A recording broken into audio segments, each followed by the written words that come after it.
Bonjour et bienvenue ici à Milan dans ce centre des congrès où s'est ouvert ce matin la 7e rencontre mondiale des familles dans cette capitale économique de l'Italie au nord du pays. Vous le voyez derrière moi, des participants sont encore en train d'arriver de 154 pays différents pour ce rendez-vous des familles qui se déroule tous les 3 ans. Le dernier, c'était à Mexico. Cette rencontre 2012, elle comporte 2 temps forts. En fin de semaine, les célébrations avec le pape Benoît XVI. Les organisateurs attendent ici 700 000 fidèles, voire plus. Et puis ce congrès pastoral et théologique qui s'est ouvert ce matin pour faire un point sur la recherche concernant la vie des familles, un temps de partage de bonnes pratiques. Il y a ce thème central, le travail et la fête, autrement dit, comment la famille habite et structure l'espace social, car la famille ne relève pas seulement de la morale privée. Et pour cela, eh bien, les familles chrétiennes sont appelées à développer un style de vie cohérent, voire prophétique dans nos sociétés aujourd'hui. Ce matin, par exemple, l'économiste italien Luigino Bruni insistait sur la vertu de la gratuité pour contribuer à l'émergence d'une génération libérée de la culture de la consommation et ayant le sens de l'effort. Un congrès 3 jours durant, ouvert par le cardinal archevêque de Milan, le cardinal Scola, et par le président du Conseil pontifical pour la culture, le cardinal Antonelli.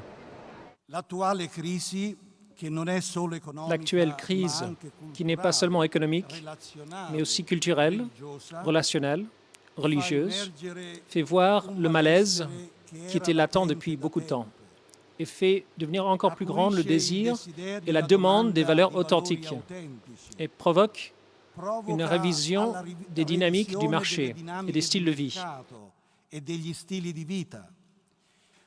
Cette rencontre mondiale de Milan veut offrir un message d'espérance. Ce rendez-vous, c'est une manière concrète de soutenir les familles, ce lieu d'humanisation précieux et fragile à la fois, chéri, rêvé et pourtant trop souvent dénigré, voire mis à mal.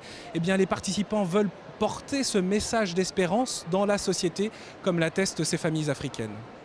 Nous attendons de ces 5 jours beaucoup de bénédictions, beaucoup de grâce pour notre pays, beaucoup de grâce pour nos familles et nous attendons beaucoup d'échanges. Quand la famille va bien, c'est tout le peuple, toute la société, tout le pays qui va bien. C'est un message que le pape va véhiculer avec nous tous ensemble pour montrer au monde entier que la famille est une valeur qu'il faut respecter, il faut promouvoir. Pour ce congrès, plusieurs villes de la région de Lombardie sont mobilisées aujourd'hui et demain. Et puis les participants vont progressivement regagner Milan vendredi.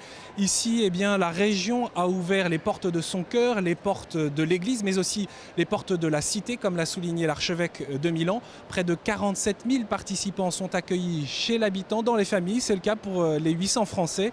Et c'est l'œuvre d'une générosité qui est aussi un message pour notre société aujourd'hui.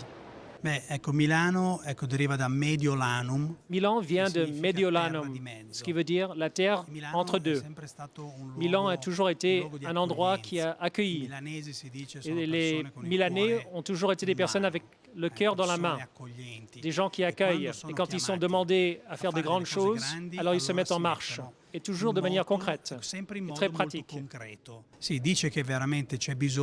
Et nous avons besoin, dans le travail et dans la fête, de porter le style de la famille, un style où on travaille ensemble, on collabore, on pense des autres. On ne dit pas seulement moi, mais aussi toi et nous. Et donc la famille devient une école pour la société, pour l'économie et aussi pour la fête. Bien souvent, les familles sont venues avec leurs enfants, avec leurs jeunes et des activités spécifiques leur sont proposées. Cela révèle bien la tonalité originale de cette rencontre où les enfants sont les bienvenus, où l'Église apparaît comme la famille des familles. Je vous donne rendez-vous dans un prochain flash pour faire le point et suivre jour après jour cette rencontre mondiale des familles à Milan.